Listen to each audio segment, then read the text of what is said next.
Olá, pessoal, boa noite para quem está chegando. É, Esse finalzinho de ano, né, já no meio de tanta confraternização, de tanta do espírito natalino aí tomando conta, né, das nossas agendas. Mas eu agradeço quem está podendo tirar um tempinho para dar continuidade ao nosso estudo. Primeiro eu quero pedir desculpa a vocês, estou aqui com alergia, então estou aqui com, né, pouco, um pouco congestionada, mas eu não queria deixar de estar aqui, de cumprir o compromisso, né, que eu assumi com vocês. E para mim, para mim é muito especial esses nossos encontros. Eu tenho recebido feedbacks muito interessantes. A gente tem tido muita troca, né?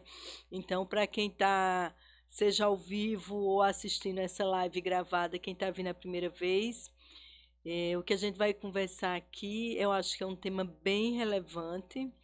E ao longo de toda essa jornada, né, da metodologia da anatomia vivencial yoga, eu tenho o meu grande objetivo, o meu grande propósito, né, digamos assim, é ajudar os instrutores e os praticantes de yoga, em especial num primeiro momento os instrutores, ajudar essas pessoas a adquirirem mais conhecimento sobre o corpo e movimento, para que com isso elas se sintam mais seguras, né, de posse desse conhecimento para desenvolver suas práticas como instrutores de yoga, seja de qual linha, né, você siga, seja qual linha você siga, você ensine, mas de fato o que a gente percebe, eu já estou nessa jornada há, há mais de 11 anos, né, dando aula para instrutor de yoga, e no meu olhar também como fisioterapeuta, eu tenho visto como os instrutores precisam,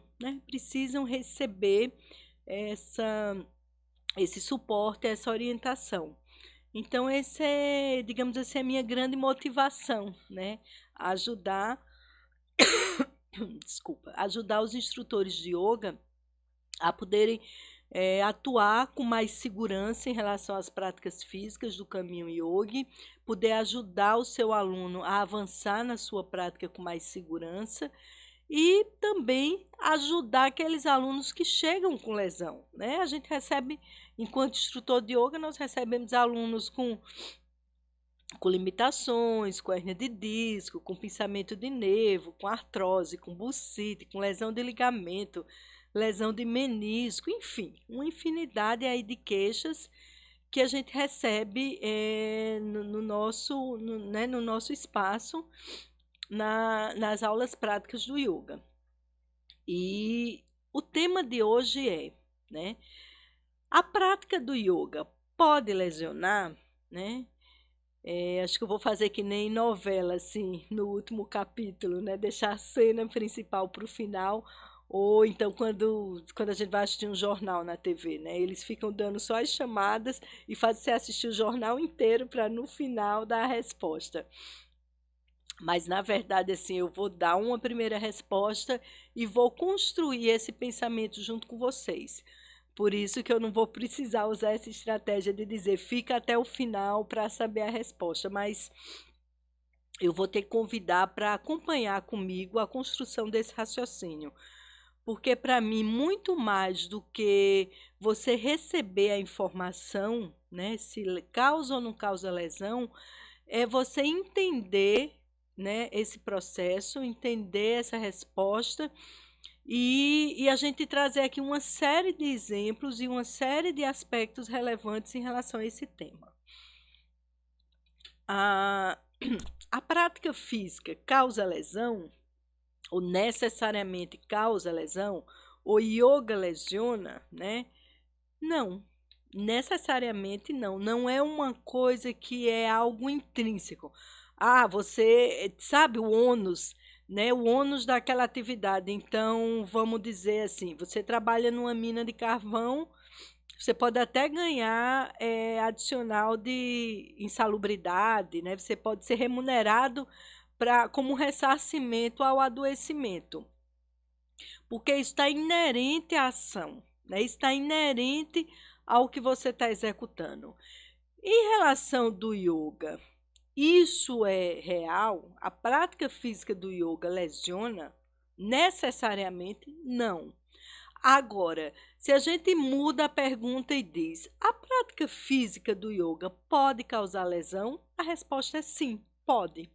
Né? E a gente tem N casos, não é só de uma linha de yoga, em N exemplos aí que a gente vê, né? E eu tenho dado aula para muitos instrutores e eu acho que o tema dor, que de uma maneira geral é um tema bem complexo, multifatorial, que cada vez mais tem se estudado, né, sobre os mecanismos da dor, mas uma coisa que a gente observa, e isso me preocupa muito, é que eu tenho, em alguns locais por onde eu tenho passado, os cursos presenciais que eu tenho dado, ou nos cursos online, relatos de alunos, há uma certa confusão, né, de achar que se não há esforço, não há avanço. E se não há dor, não há avanço, né? Então a gente precisa diferenciar, né? Tem um termo em sânscrito que fala de tapar, de esforço, né? De superação, porque o caminho do yoga é um caminho de superação, é um caminho de refinamento. A gente quer ir do mais denso para o mais sutil, a gente quer refinar as nossas camadas da mente, né? Que em sânscrito são coxas. Então, assim, o caminho yogi, né, a prática física, lembrando, é só um aspecto do caminho yogi. Nós temos vários outros passos. Lembra lá de Patanjali? Eu sempre gosto de lembrar os 8 passos de Patanjali. Então, assim, asana, que é a parte física da prática, é só um passo, né? Mas tudo bem, vamos lá para a gente não perder o foco para a prática física. Quando eu estou na prática física, eu vou trabalhar sob a perspectiva de superação, sim, de refinamento dos movimentos, sim, de melhoria da minha capacidade de executar, de ganhar amplitude articular, de melhorar tônus da musculatura, de melhorar a elasticidade, de melhorar a performance na execução desse movimento, dessa série de movimentos que são os asanas, mas essa prática, ela não deve me lesionar, ela não deve me causar dor. E o meu esforço é dia a dia, é na minha sadhana, é na minha prática de meditação, é na manutenção que eu posso passar com o meu asana, né? Se eu estou num asana de manutenção, eu preciso avançar, mas eu preciso ter estabilidade, eu preciso ter conforto na minha prática. E eu sempre falo aqui, quem me acompanha já assistiu outras lives minhas, eu sempre gosto de citar uma pergunta uma vez que um monge com quem eu trabalho me fez. Ele falava assim: olha, as pessoas perguntam muito sobre essa questão do esforço e da superação do esforço na prática física. E a resposta que eu dou é: além desse esforço, tem espaço para algo mais na mente dessa pessoa ou não? Ou a mente dela está completamente tomada na luta, né, que vai além de tapar, mas uma luta mesmo para conseguir essa execução, né? Será que ela está praticando a rinça? Será que ela está praticando não violência com esse asana, né? Então, primeira coisa que eu queria deixar claro, não entremos nessa confusão. Esforço, autolapidação, refinamento dos coxas, das camadas da mente, camada física, camada mental, né? Então, várias camadas, até chegar na camada supramental, na expansão da consciência, que esse é o caminho final do yoga. Então, todas essas práticas que a gente faz é para refinar a nossa experiência humana e acessar essa potência que está além da dimensão física, né? A dimensão física, quando eu falo, essa estrutura aqui, que a gente vê, que a gente pega, que a gente toca e que a gente sente. Então, assim, primeira coisa, não confunda esforço com sofrimento e sobrecarga das estruturas corporais, tá? a gente vai sim trabalhar sempre sobre dois parâmetros. Eu sempre falo isso para os meus alunos, fica com esses dois referenciais. Esse corpo tem que ter a história dele respeitada. Eu estou aqui, né? Estou aqui me referenciando aqui nesse aspecto. E esse corpo tem um potencial para ser trabalhado. Então, eu estou sempre equilibrando esses dois aspectos. Por um lado, eu olho essa história, eu respeito a história desse corpo, e por outro, eu olho para aquele corpo, eu olho para aquele ser e vejo, tem potencial adormecido. Tem potência adormecida que precisa de um bom estímulo. E aí a gente vai precisar olhar para alguns aspectos, né? Então, primeira coisa, eu quero esforço, eu quero persistência, mas eu vou priorizar o trajeto, o caminho, né? Isso é uma coisa que é um desafio para a gente trabalhar com os nossos alunos. Então, o aluno muitas vezes ele quer o ponto final daquele asana. Ele quer o ponto onde o asana termina. Ele quer estar igual a todo mundo, né? Eu escuto muitos instrutores dizer: "Nossa, Germana, é tão difícil numa aula eu conseguir passar diferentes níveis de asana", porque às vezes o aluno não quer, claro, porque a nossa mente, né, ela é muito treinada para não respeitar a diversidade. A gente quer ser igual, a gente não, né? Então, um aluno que não consegue fazer um movimento, uma abertura de perna, que não consegue tocar a mão no pé, um aluno que não consegue levar o tronco completamente à frente, ele começa, né, a se sentir menos. Então, esse é um desafio. Tem uma outra live que eu falei bastante sobre isso, né? Então, a gente precisa, primeiro, ó, o instrutor precisa também trabalhar isso em si, tá? Os instrutores também têm muitas cobranças, né, sobre si. O que é que se espera de um instrutor de yoga? Qual a performance física que ele precisa ter? Então, respeitar o processo e trabalhar com uma perspectiva que é bem importante: aprendizado, né? A gente precisa aprender de novo como se mover de uma forma mais fácil, mais fluida, mais organizada. A gente precisa resgatar a nossa capacidade de acessar a inteligência do corpo, né? Então, quando a gente acessa essa inteligência, a gente trabalha. Tem uma frase que eu uso muito com os meus alunos e que eu reforço bastante, que existe um caminho de menos esforço e mais fluidez, né? Então, você pode me perguntar: como assim, Germana? Você acabou de falar que esforço faz parte do caminho espiritual. Sim, mas o nosso grande desafio, né, onde a gente precisa gastar muita energia, é com esforço mental, é aumentar a nossa capacidade de foco, de concentração, para poder, nas nossas práticas meditativas, a gente ter muita energia para expandir essa consciência. Mas no corpo físico há é como se a gente pudesse acessar uma matriz, né? Então, há um aprendizado, né? Desde lá a fase do bebê até a vida adulta, onde a gente passou por um aprendizado do desenvolvimento neuromotor. Então, quando a gente acessa movimentos que resgatam essa nossa capacidade de aprender, movimentos que são integrativos e que fazem as forças circularem no nosso corpo de uma forma muito mais eficaz, de uma forma muito mais eficiente, aí a gente trabalha sob a perspectiva menos esforço, mais fluidez, tá?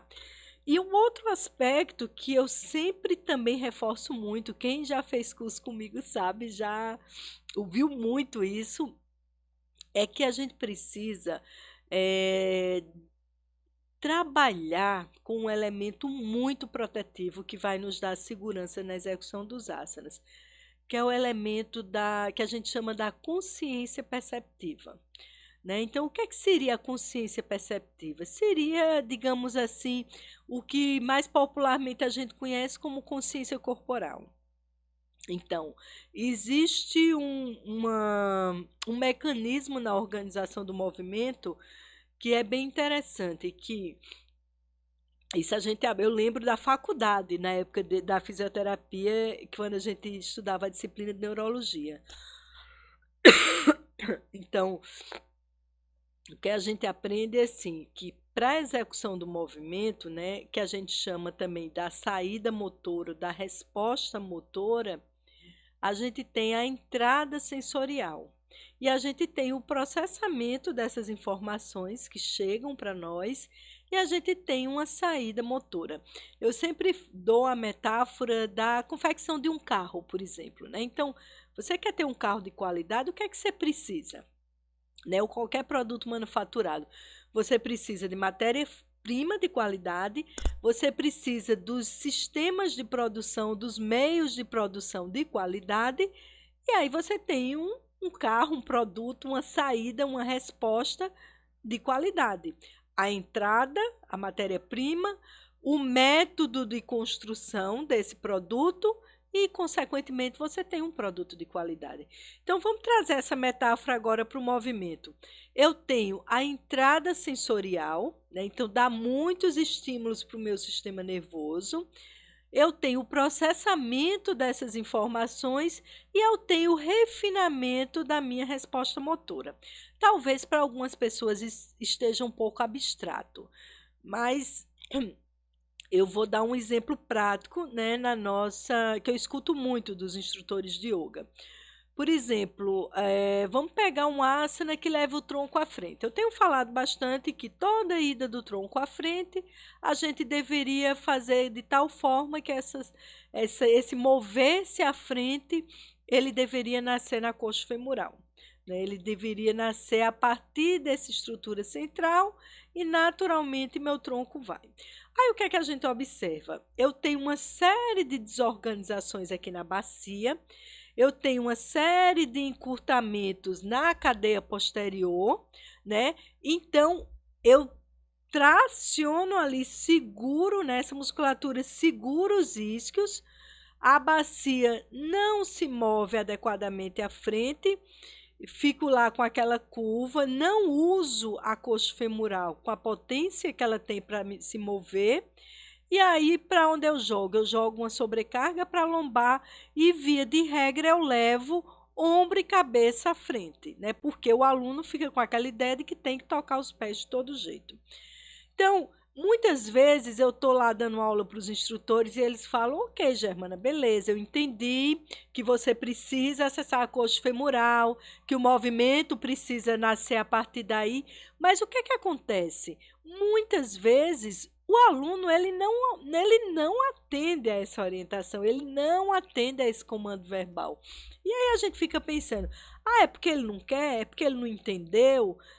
Onde é que está, né? Onde é que está esse gap aí nessa comunicação? Na verdade, ele não faz porque ele não tem aquela referência mais. Ele não sabe mais como utilizar a coxa femoral. Ele perdeu dentro do repertório motor dele, ele não utiliza mais. Né? Então, assim, o que é que a gente precisa fazer? A gente precisa ir lá, tocar, pegar, mover, trazer práticas preparatórias, trazer a consciência, mostrar para o nosso aluno como é que essa articulação se move, como é que ela funciona, treinar, experimentar, lapidar, refinar, enfim, o nome que a gente quiser dar. Mas a gente precisa criar uma experiência de aprendizado. Então, não é porque o instrutor vai dizer: olha, tem que mover a partir daqui. Mas se eu não tenho a referência dessa articulação, eu não vou conseguir acessar, né? Um outro exemplo, a gente fala muito assim, por exemplo, quando você traz certas âncoras, né, certas referências para o aluno, isso pode mudar a forma de se mover. Vou dar um exemplo. Para algumas pessoas, trazer essa referência para o externo é bem importante para que, quando eu leve o meu tronco à frente, eu não tenha essa intenção de projetar os ombros, eu não queira jogar os braços para frente. Porque se os ombros avançam, o que é que naturalmente minha coluna faz na dorsal? Ela faz uma cifose. É isso aqui, ó. O externo afunda e os ombros avançam e minha cabeça colapsa entre a cervical, aqui entre os ombros. Então, o que é que eu posso trazer para o meu aluno? Traz essa referência aqui, ó, leva o teu tronco à frente mas pensa que é o externo que vai tocar lá na frente, é o externo que quer encontrar a perna, não é o ombro que quer encontrar a perna. Entende? Então, quando eu dou essas referências, eu estou trazendo para o meu aluno, eu estou puxando a atenção dele, eu estou dando um estímulo e eu estou convidando ele para se mover a partir de outra perspectiva, a partir de outro referencial, né? Então, quando a gente tem muita tensão no corpo, quando a gente não se move utilizando todo o nosso potencial, né? Vamos pensar nos nossos alunos, não vamos pensar nos yogis, acrobatas, nas pessoas que estão fazendo performances, né? Mas vamos pensar naquela pessoa, por exemplo, que procura yoga, que chega já com dor, que tem limitação, que perdeu a sua capacidade de utilizar o seu potencial de amplitude articular, aquela pessoa que usa o carro direto, que fica num trabalho burocrático o dia todo em frente ao computador, né, que talvez se exercite só ao final de semana. Então, essa pessoa, muitas vezes, ela procura o yoga ou por recomendação médica, ou porque algum amigo que estava estressado e melhorou indicou, ou porque o terapeuta indicou, ou porque é amigo do professor, mas ela vai ali buscar uma situação de conforto, de diminuição das suas tensões, diminuição do seu estresse. E quando a gente coloca essa pessoa para executar uma postura, é algo que demanda muito e demanda fora do seu repertório. Então a gente precisa convidar essa pessoa para resgatar essa capacidade de viver esse pleno potencial. Eu gosto muito da palavra potência, né? Descoberta de potenciais. Eu acho isso assim, eu sou apaixonada por essa expressão, porque eu acho que todo educador somático, todo profissional que trabalha com o corpo em movimento, todo instrutor de yoga, todas essas pessoas que se dispõem a estar junto do outro, né, trazendo um convite, uma experiência de transformação e de aprendizado em busca, seja de saúde, seja de bem-estar, seja de um caminho espiritual, todas essas pessoas, elas estão trabalhando com o princípio de que nós temos um potencial adormecido. E de fato nós temos, né? Então, nós temos um nível de potência que a gente pode trabalhar e que todo o corpo ele tem uma plasticidade. Não é só plasticidade neuronal. Sim, temos a plasticidade neuronal, mas temos uma plasticidade no sentido de maleabilidade, de transformação, de capacidade de renovação e de resgate, né? Então, esse é o nosso papel. Mas para isso eu preciso construir uma experiência segura, confortável e de aprendizado. Gente, eu não conheço nenhuma história, nem como fisioterapeuta, nem como instrutora de yoga, nem como educadora somática. Eu nunca conheci nenhuma história de alguém que se lesionou numa prática yoga, que estava consciente do movimento, que estava respeitando os seus limites, que estava percebendo, né, que tinha um refinamento perceptivo para saber os limites que podia avançar, que não podia. Não acontece. Quando é que a gente vê esses casos de lesão? Quando as pessoas ultrapassam seus limites e quando as pessoas se desconectam do seu verdadeiro potencial naquele momento e elas focam no externo. Elas querem atingir determinado ácido a qualquer custo, né? Então, aí é uma das grandes fontes de lesão, né? Então, eu acho que isso é uma coisa bem importante para a gente refletir, porque sim, enquanto instrutores, enquanto educadores, enquanto facilitadores desse caminho, nós temos responsabilidade sim sobre esse processo, tá? Então, esse eu acho que é o grande recado que eu quero deixar e a grande reflexão. E eu acredito tanto nisso que o meu foco, a minha meta de estar esses anos todos estudando, encontrando caminhos para que o instrutor ele consiga, né, se instrumentalizar desse conhecimento, ele segue um caminho que eu proponho a vocês, né? Que eu estou falando que vocês, eu estou estimulando, eu estou trazendo essas provocações para que vocês façam isso com os seus alunos, porque é o que eu faço com vocês, né? Quem está me assistindo, quem acompanha meu trabalho, quem é meu aluno no online, quem é meu aluno no presencial. Eu podia ter montado uma metodologia para ensinar músculo, osso, articulação, ensinar biomecânica, ensinar cinesiologia, ensinar uma anatomia funcional, olhar os asanas, a gente discutir ângulos, qual é a posição ideal do pé, qual é a posição ideal do braço, do ombro, e passar isso para vocês de uma forma fechada, né? Eu diria assim, um sistema fechado. Olha, o conhecimento é esse, aprenda e aplique. Só que eu não acredito nesse tipo de caminho. Pelo menos assim, claro, existe, mas assim, não faz sentido para mim. Eu, eu acredito muito nesse caminho onde a gente se transforma, onde a gente aprende, onde a gente descobre, onde a gente desperta potencial, porque um instrutor que tem uma consciência perceptiva refinada, que conhece suas estruturas ligadas ao movimento, que está sensível e permeável, né? Que consegue aprender como se lapidar, como se refinar nas suas várias camadas, nos seus mentais, nos seus vários coxas, aí sim, eu acredito que esse instrutor, ele tem um, não é nem parâmetro, mas eu acho que ele tem autoridade para chegar para o aluno e para convidar, porque ele tem referências, né? Eu queria trazer um exemplo que eu achei muito legal. Tem um grupo que me acompanha de práticas somáticas e eu sempre passo atividades, esse grupo pratica, eu estou junto com uma outra físio, a gente faz um acompanhamento desses profissionais e foi bem interessante. A gente sempre tem estudos de casa e discussões, e essa semana um praticante falou assim: olha, como eu pratico, né, na minha prática meditativa, eu faço a prática do Pratyahara, né, então da supressão dos sentidos.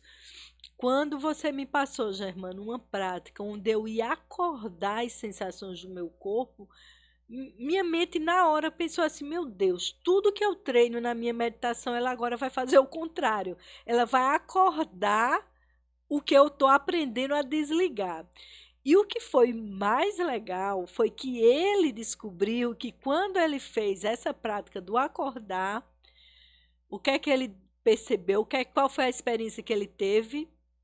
Acelerou a meditação dele, acelerou a prática do Pratyahara, acelerou o desligar os sentidos. Por quê? A gente só pode controlar aquilo que a gente conhece. A gente só pode transformar aquilo que a gente sabe como acessar. E quando a gente tem um corpo que está pouco estimulado, que está tenso, que está dolorido, que a gente não tem clareza, não tem refinamento na forma de utilizar esse corpo, quando a gente senta para meditar, é muito difícil. Porque primeiro a gente fica naquela luta de como encontrar conforto no corpo.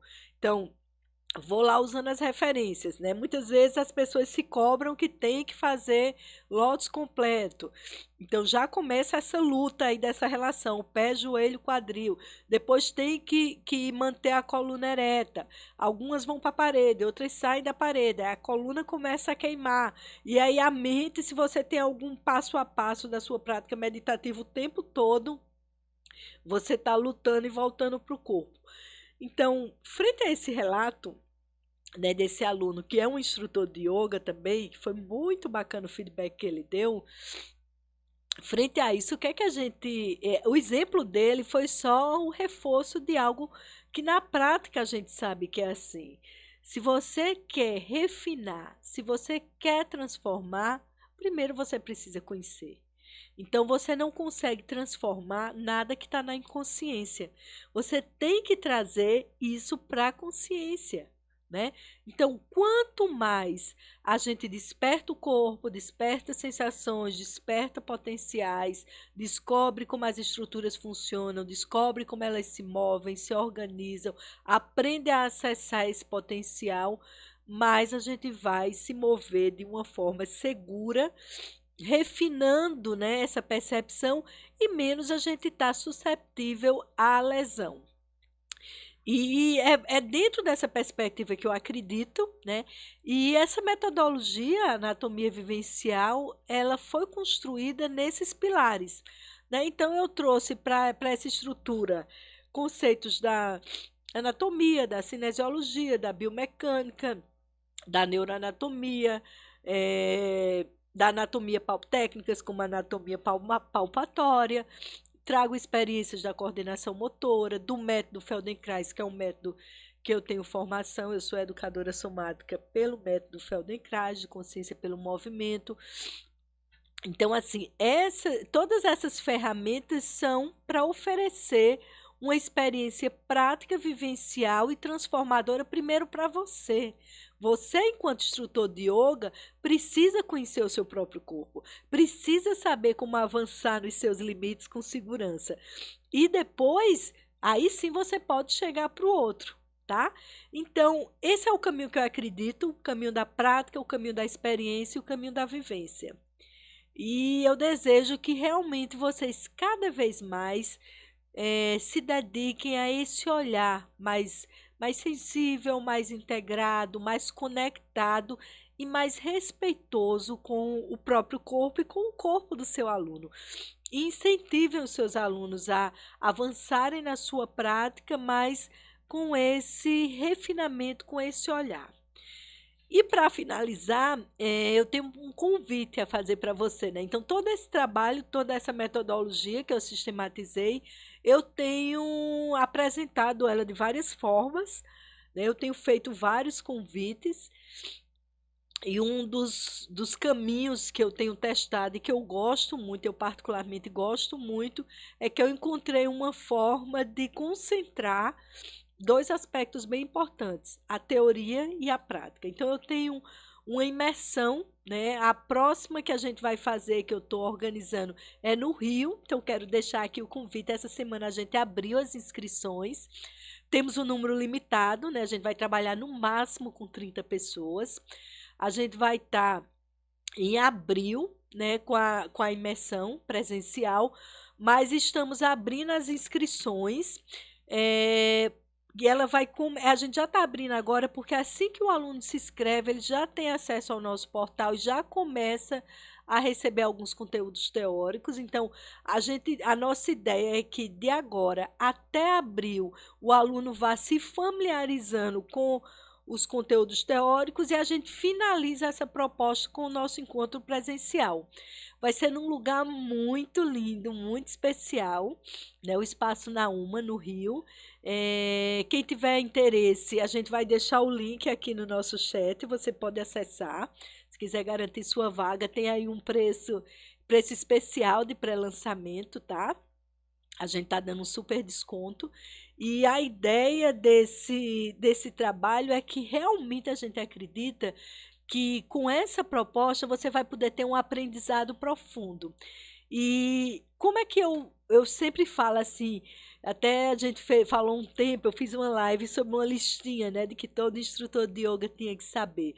O que é que a gente observa? Esse trabalho, tudo que eu trago para você, para refinar o seu olhar, para te dar mais segurança, para lapidar e trabalhar com todos esses pilares que, por exemplo, eu falei aqui hoje, a gente tem que conciliar a base teórica com a experiência prática. Mas é uma teoria que eu faço digamos assim, uma depuração, né, para vocês. Então, eu escuto muitos alunos dizendo, nossa, Germana, eu fui estudar pelo ato de anatomia, fiquei louco, fiquei confuso. Ranhura tal, incisura tal, e eu tenho que decorar todos aqueles nomes, todos, face do osso, as fibras musculares, fibras superiores, fibras. Eu falo, não. Você tem que aprender, ou você tem que se familiarizar, ou você tem que conhecer tudo que vai fazer um diferencial na tua prática enquanto instrutor, tá? Então, sempre dou um exemplo, todo instrutor de yoga tem que conhecer a coxa femoral, tem que saber como liberar uma coxa femoral, porque a gente utiliza muito a coxa femoral. Todo instrutor de yoga tem que saber como ativar diferentes partes da coluna, né, em parceria para que não haja sobrecarga na execução dos asanas, porque isso é algo que a gente utiliza todo dia com os nossos alunos, tá? Então eu deixo esse convite, já está aqui no nosso chat o acesso, quem quiser participar.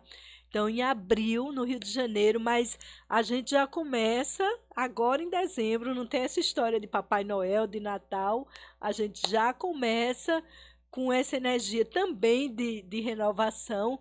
Então, janeiro, fevereiro, março e até o final de abril, os alunos vão estar lá estudando e tem exercício, tem videoaula, tem conteúdo teórico, porque em abril a gente se encontra e a gente vai colocar em prática tudo que foi estudado sob essa perspectiva do anatomia vivencial, tá bom?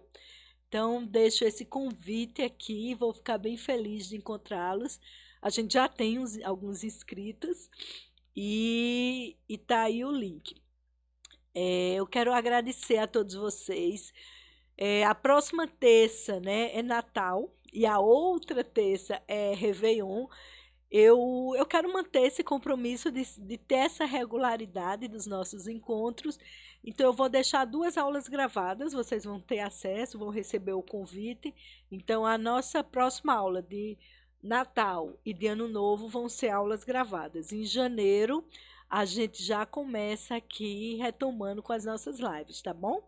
Um grande beijo, agradeço a quem esteve presente e espero vocês aí pelo Brasil afora, né? Em breve eu vou divulgar também a agenda de outros locais e de atividades online. E para ajudar, né, a disseminar esse conhecimento, para espalhar, curte aí o nosso canal, né, aqui no YouTube. E também me dá retorno, deixa aqui seu comentário, diz o que achou. Outra coisa que seria muito legal também, eu gostaria muito de receber sugestão de temas. Me fala de temas que vocês acham que são relevantes e que esse olhar da anatomia vivencial pode te ajudar, tá bom? Um beijo grande e boa noite.